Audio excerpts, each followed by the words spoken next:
খুবই ভালো লাগছে। আর আপনারা কেমন আছেন? আমি খুবই ভালো আছি আলহামদুলিল্লাহ। ভালো ভালো কাজ আসছে সামনে, সো কাজ নিয়ে একটু ব্যস্ততা আছে, আর কাজের মধ্যেই ব্যস্ত থাকতে চাই আসলে।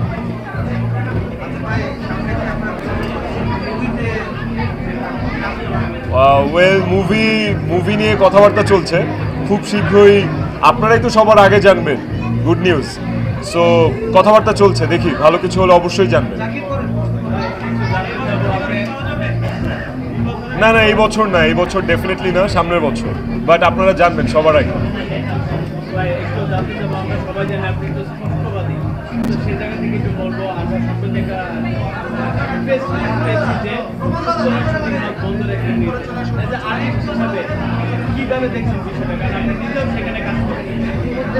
দেখেন, যারা শুটিং হাউস বন্ধের জন্য এই প্রেস রিলিজ দিয়েছে বা যারা চায় শুটিং হাউস বন্ধ হয়ে যাক, তাদের বাসাতেও যেয়ে দেখবেন 55 ইঞ্চি 75 ইঞ্চি টিভি আছে, তারাও নাটক দেখে, তাদের ছেলেমেয়েরাও নাটক দেখে বা বা সিনেমা দেখে।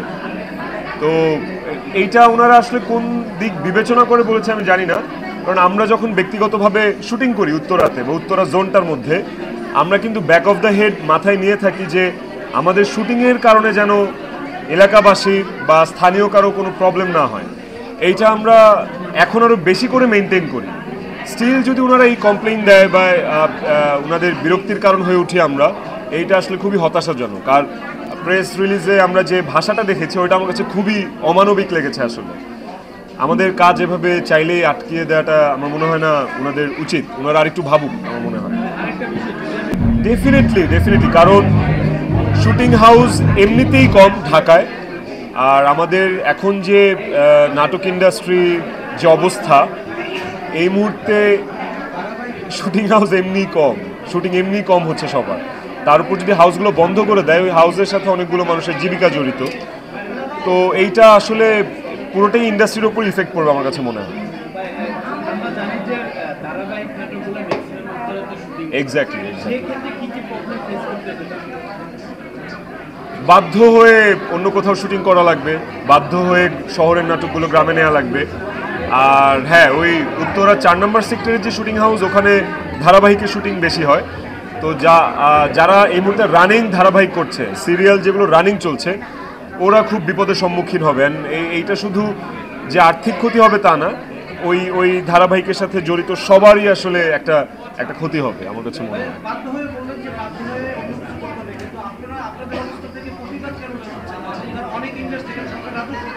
ডেফিনেটলি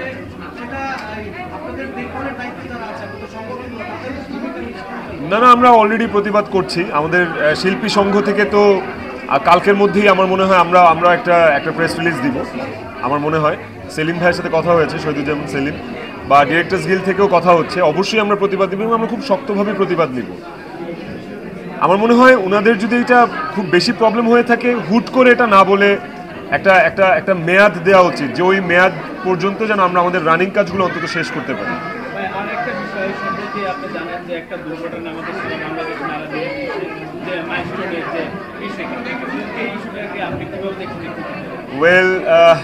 মাইলস্টোনের ঘটনাটা, ওই ঘটনার ট্রমা থেকে এখনো বের হতে পারিনি আসলে। এখনো যখন ওই ক্ষতবিক্ষত বাচ্চাদের ছবিগুলো সামনে আসে বা মাথায় যখন ভাসে, হসপিটালের দৃশ্যটা যখন চোখে ভাসে, এখনো ওই ট্রমার মধ্যেই থাকি, বের হতে পারছি না আসলে। দোয়া করা ছাড়া আসলে এখন আর কিছুই করার নেই। আর মানে কি বলবো, এই ধরনের ঘটনা যেন না ঘটে, সৃষ্টিকর্তার কাছে আমাদের সবার আসলে দোয়া করা উচিত। একদম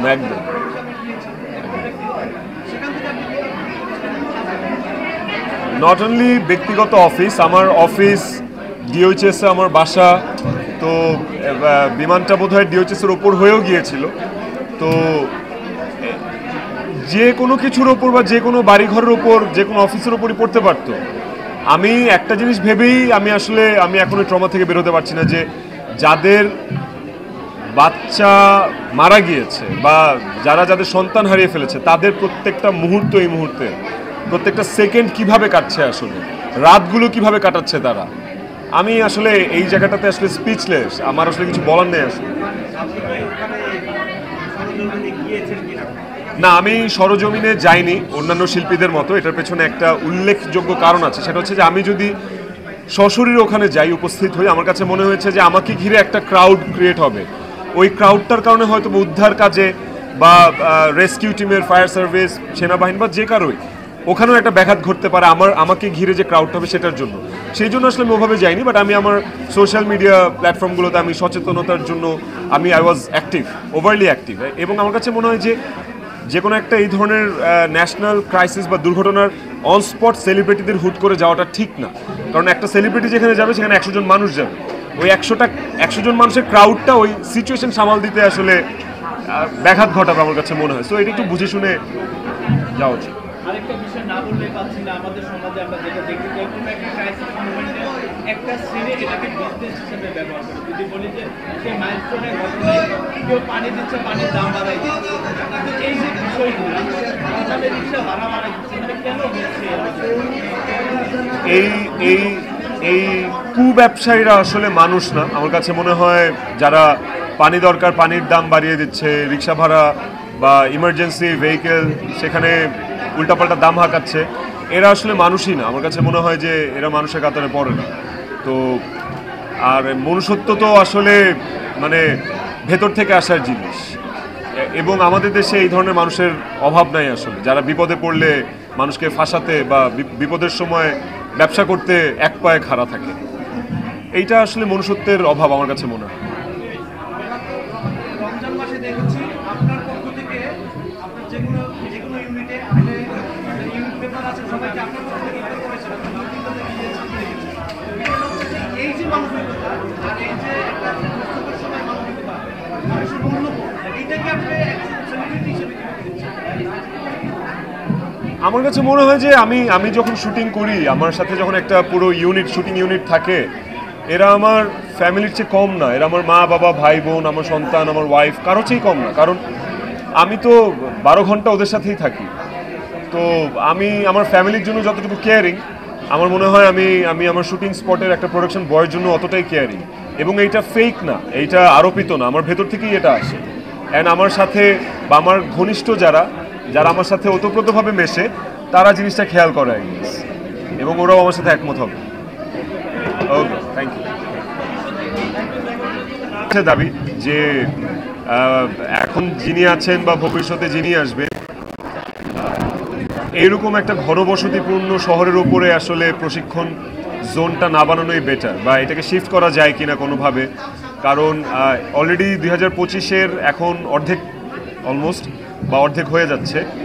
এই পুরো বিশ্বেই এই বছরটা আমার মনে হয় প্লেন দুর্ঘটনা বা এয়ার ক্রাশের জন্য অনেক বেশি আমরা লক্ষ্য করছি যে অনেক বেশি এয়ার ক্রাশ হচ্ছে। সো একটু সচেতন হই আমরা, আর এই ট্রেনিং এগুলো একটু বাইরে নিয়ে গেলে বেটার আই গেস আমার মনে হয়। Thank you.